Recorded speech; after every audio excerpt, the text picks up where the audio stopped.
ભગવાન શિવને પાર્વતી પૂછે છે, ભગવાન માનવ શું કામ બને છે? ભગવાનને અવતાર લેવાનું કારણ શું?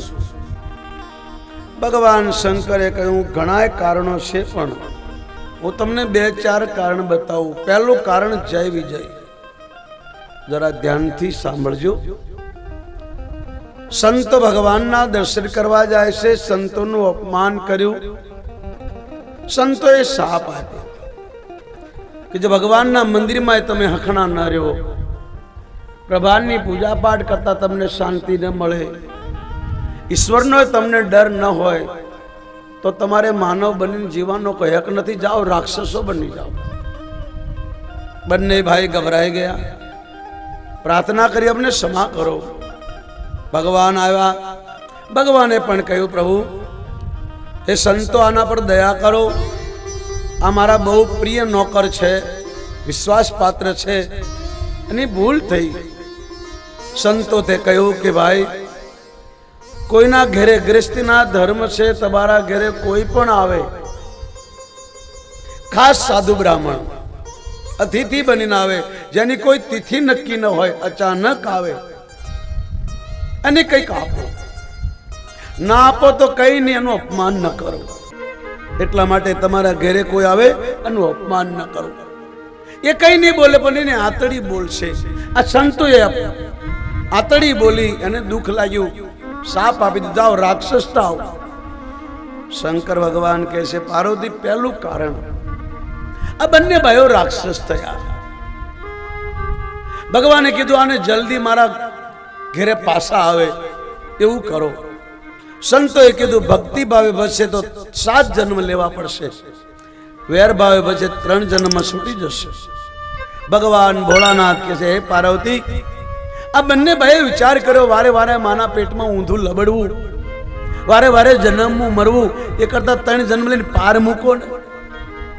બંને ભાઈઓ બ્રાહ્મણના ઘરે જન્મ્યા, પણ એને રાક્ષસ કહેવામાં આવ્યા. કારણ દારૂ પીધો, માંસ ખાધો.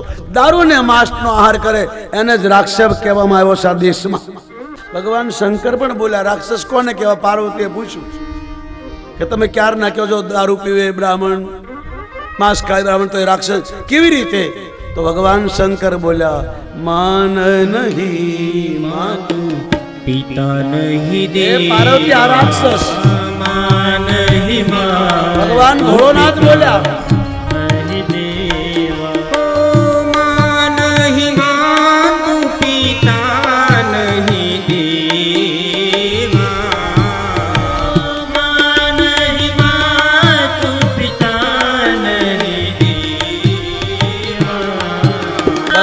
શંકર બોલ્યા આ રાક્ષસ. એ હિરણ્યકશ્યપ થયો, ઋષિના ઘરમાં જન્મ. કશ્યપ ઋષિ એનો બાપ બ્રાહ્મણ હતા. બંને રાક્ષસો કહેવાયા. એકને વારા ભગવાને માર્યો, એકને નરસિંહે માર્યો. એ જ વળી સમય આવતા રાવણને કુંભર બ્રાહ્મણના ઘરે જન્મા, છતાં રાક્ષસો કહેવાના. પૂર્વનું પાપ કોઈને છોડતું નથી, એટલે વારે વારે માનવને ટકોર કરવામાં આવે છે. હે માનવ, આ જગતમાં 2 જણાથી ડરજો, એક ભગવાન ને બીજો પાપ. બીજા જન્મમાં પણ તમને છોડશે નહીં પાપ. પહેલા જન્મમાં બંને બ્રાહ્મણના ઘરમાં જન્મા, છતાં રાક્ષસ કહેવાના. બીજા જન્મમાં પણ બ્રાહ્મણના ઘરે જન્મા, છતાં રાક્ષસ કહેવાના, કારણ કે પેલું પાપ એની સાથે આવ્યું. ત્રીજા જન્મમાં ક્ષત્રિયના ઘરે જન્મા, શિશુપાલ દંતવક્ત, છતાં રાક્ષસ કહેવાના. જાત પાતતે ભગવાનને કોઈ લેવા દેવા નથી, પહેલું કારણ. બીજું, જલંધર નામનો રાક્ષસ કોઈથી મરતો નહોતો. માં ઉમિયાનું અપમાન કર્યું. ઉમિયાએ ભગવાન વિષ્ણુને કહ્યું, હરી આ માણસ કાલે મરી જવો જોઈએ, આ જીવતો રહેશે તો કોઈ બેન દીકરીની જિંદગી બગાડશે. જે કોઈ ભારતમાં બેન દીકરીની જિંદગી બગાડે એને ફાંસી આપવામાં, એને મારવામાં કોઈ પાપ નથી, આવું રામાયણમાં લખ્યું છે. આવો સમય આવે ત્યારે ભગવાન માનવ બને. ભગવાન ભોળોનાથ કહે છે, માતાજીએ કીધું, ભગવાન વિષ્ણુએ જલંધરનું રૂપ લઈ એની પત્ની વૃંદા પાસે આવ્યા. વૃંદાને થયું મારો પતિ આવ્યો છે. ચરણ ધોયા, બેસાડ્યા. જ્યાં પોતાના પતિએ ચરણ અડાડ્યો, હાથ લગાડ્યા, ખબર પડી કે મારો પતિ ન હોય. હાથમાં પાણી લઈને કીધું, તમે કોણ છો? મારા પતિનું રૂપ લેનાર તમે કોણ છો? જલ્દી બહાર આવો ને તો તમને શાપ આપીશ. ભગવાન પ્રગટ્યા, શંખ ચક્ર સુદર્શન ધારી, પિતાંબર ધારી. ભગવાન વિષ્ણુએ કહ્યું, દેવી માફ કરજો, તમારા પતિના અત્યાચારથી આ દેશની બેન દીકરીઓ, ધાર્મિક લોકો દુભાતા હતા. માં પાર્વતીના કહેવાથી મેં તમારા પતિનું રૂપ લીધું. વૃંદાએ શાપ આપ્યો. ભગવાનના રૂપમાં આવ્યો હોત તો તારી સેવા કરત. મારા પતિનું રૂપ લઈને તે મારો હાથ પકડ્યો. જાઓ તમે પથ્થર થાવ, બીજા જન્મમાં માનવ બનશો, મારો પતિ રાવણ બનશે, તમારી પત્નીને લઈ જશે. બીજું કારણ શંકર ભગવાન બતાવે છે. ત્રીજું કારણ, નારદ તમારો ગુરુ તપસ્યા કરતા હતા, કામદેવ આવ્યો. કામદેવ નારદની સમાધિ તોડાવી શક્યો નહીં. કામદેવે જયમાળા પહેરાવી નારદને કીધું, મુનિ જાગો, હું હારી ગયો, તમે જીત્યા. મેં ભલભલા મહાત્માઓની તપસ્યા તોડાવી, શંકરની તપસ્યા તોડાવી, તમારી તપસ્યા તોડી શક્યો નહીં, તમે જીત્યા, હું હાર્યો. નારદને અભિમાન થયો, મેં કામદેવને જીત્યો. હે દેવી, તમારો ગુરુ એકવાર મારી પાસે આવ્યા, તમે તમારા પિયરમાં હતા, મારી પાસે આવીને પોતાની બડાઈ કરી, અભિમાનવશ બોલ્યા. મેને સમજાવ્યા, અભિમાન સારો નહીં. અભિમાની માણસ બીજાનું ખરાબ કરે, પોતાનું તો કરે જ પણ બીજાને નડે, ના કરે ના કરવા દે. નારદને સમજાયું, મને ભલે કીધું પણ વિષ્ણુને કહેતા નહીં. નારદને ગમ્યું નહીં. વિષ્ણુ ભગવાન પાસે ગયા, વિષ્ણુ ભગવાનને આ વાત કરી. ભગવાનને થયું, અમારો ભક્ત છે, જો માયામાં ફસાશે તો આ જગતને કોણ રસ્તો બતાવશે? નારદને કીધું, તમે જાઓ, તમે સંત છો, સંત પાસે રામ કથા સાંભળવાની હોય, કામ કથા નહીં. હે મહાત્મા, તમે જાઓ. લક્ષ્મીએ કીધું, અને બહાર કાઢો. લક્ષ્મીએ કીધું, મારા ઘરવાળાને ઊંઘ આવે છે, તમે જાઓ. નારદે કીધું, કમાલ છે, કોઈના ઘરે મહેમાન જઈને આમ ધક્કો મારે. બોલે, પણ તમે વાતો જ એવી કરો છો, મેં કામદેવને જીતી લ્યો, કામને. અરે સંત તો સારી વાતો કરે. ભગવાન વિષ્ણુને ગમ્યું નહીં. નારદ ત્યાંથી નીકળી ગયા. જે રસ્તેથી આવતા હતા એ રસ્તામાં સુંદર નગર બનાવ્યું. ભગવાને માયા રચી, પોતાની વિશ્વમોહની માયાને મૂકી દીધી.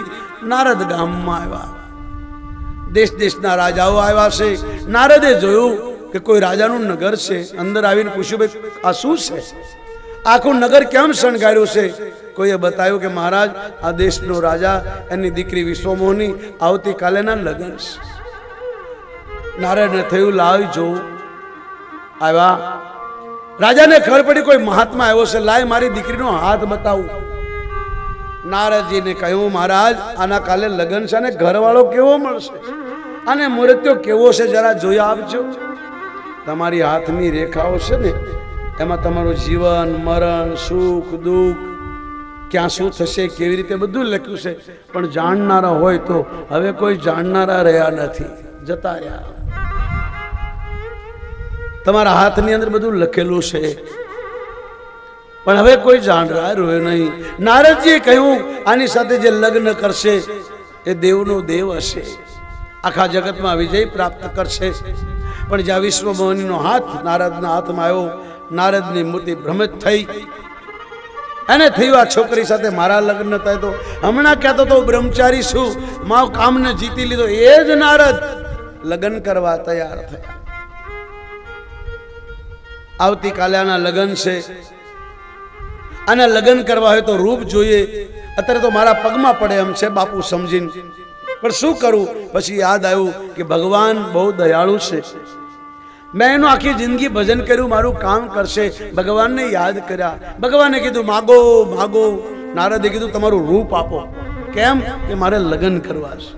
ભગવાન હસવા લાગ્યા. આવતીકાલે મારી પાસે આવીને કહેતો હતો, મેં કામને જીત્યો, આજ લગ્ન કરવા તૈયાર થયો. નારદ, રૂપિયા ઉછી ના મળે, કપડા ઉછી ના મળે, દાગીના ઉછી ના મળે, ક્યાંય રૂપ ઉછી ના મળે. જો રૂપ ઉછી ના મળતા હોય તો બધા કાળા ધોળા ન થઈ જાય, આફ્રિકા વાળા ના અહીંયા આવે. છતાં નારદે કીધું, મેં તારું ભજન કર્યું, તું મારું કામ ન કરતો ભગવાન છે નો. ભગવાનને દયા આવી. કહ્યું, તથાસ્તુ. આમ કહીને ભગવાન અંતર ધ્યાન થયા. નારદે જોયું, પોતાના હાથ ભગવાન જેવા, પગ ભગવાન જેવા, શરીર ભગવાન જેવું, પણ મોઢું કેવું હતું ખબર ન પડી. હવે કાચ જોયો તો ખબર પડે, પણ પોતાના હાથ પગ, પોતાનું શરીર જોયું એટલે એને થયું કે હું વિષ્ણુ જેવો લાગુ છું. પેલી વિશ્વમોહની મને જ વાળમાળા પહેરાવશે, આવું સમજીને પાસે આવ્યા. બધા રાજાઓ ખુરશીમાં ગોઠવાઈ ગયા છે. નારદે વિચાર કરું પહેલી જ ખુરશીમાં બેહું, મને રૂપાળો જોઈ વિશ્વમોહની હાર પહેરાવશે. પહેલી ખુરશીમાં બેસી ગયા. વિશ્વમોહની પોતાની બેનપણીઓ સાથે બહાર આવી અને જ્યાં વાંદરને જોયો, નારદને જોયા અને પેલી કાનમાં કીધું કે મારા બાપાને કયો વાંદરાને બહાર કાઢે. આ પહેલો જ અપશુકનમાં ક્યાં આવ્યો એટલે એની બેન કીધું ભલે ને બેઠો, આપણે બીજી લાઈનમાં ચાલો. એ જે લાઈનમાં નારદ બેઠો હતા કે લાઈન છોડી દીધી. આનો અર્થ એમ થાય કે અમુકની લાઈનમાં બેહવું નહીં તો આપણે રહી જઈએ. આનો બીજો અર્થ એ થાય કે સંતની લાઈનમાં બેઠા હોય, સંતની સાથે જોડાયો હોય તો આપણે તો માયા હેરાન ન કરે, પણ સંતની સાથે બેઠા હોય તો સંતની સાથે રહેનારાને પણ માયા હેરાન ન કરે. નારદજીને થયું આને મને જોયું કે નહીં. બીજી લાઈનમાં, ત્રીજી લાઈનમાં ખૂબ પહેર્યા, પણ વિશ્વમોહનીએ કોઈને વનમાળા પહેરાવી નહીં. આ બાજુ ભગવાન વિષ્ણુ આવ્યા. વિષ્ણુ ભગવાનને જોઈ અને આ કન્યાએ ભગવાનને ગળામાં વનમાળા પહેરાવી દીધી. બધા રાજાઓ ઉદાસ થયા, સૌના ઘેર ગયા. નારદ બેઠા રહ્યા કે હું આટલો રૂપાળો મારા ગળામાં અને વાળા કેમ ના પહેરાવી. શંકર ભગવાનના ગણોએ કીધું મહારાજ જરા મોઢું જુઓ, કાચ. હવે કાચ હતો ને, ગામની બહાર તળાવમાં મોઢું જોયું, વાંદરા જેવું મોઢું જોયું અને નારદને ક્રોધ આવ્યો. જેને મેં રાત દિવસ ભજન કર્યું મને વાંદરો બનાવ્યો, આ તો ભગવાન નહીં કા હું નહીં. નારદ વૈકુંઠ તરફ જાય. બરોબર એ સમય ભગવાન સામે આવ્યા. એક તરફ લક્ષ્મી, એક તરફ પેલી વિશ્વમોહની, વચમાં ભગવાન. રથ લઈ ઉભો રાખ્યો. નારદને કીધું બેસી જાઓ. અને નારદને ક્રોધ થયો, ઘોડાની લગામ પકડી ભગવાનને બહુ ગાળો દીધી. લક્ષ્મીજી કહેવા લાગ્યા પ્રભુ આ ગાળો મારાથી સહન નહીં થાય. ભગવાને કીધું તો તમે જતા રહો.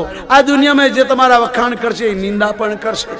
જેને વાહ વાહ કરવાની બહુ આદત હોય એ નિંદા સાંભળવાની પણ આદત પાડે. આ જગતનો કોઈ ભરોસો નહીં. આ તમારી વાહ વાહ કરશે, કાલ તમારી નિંદા કરશે. નારદે ભગવાનને બહુ ગાળો દીધી. ભગવાન સાંભળ્યું.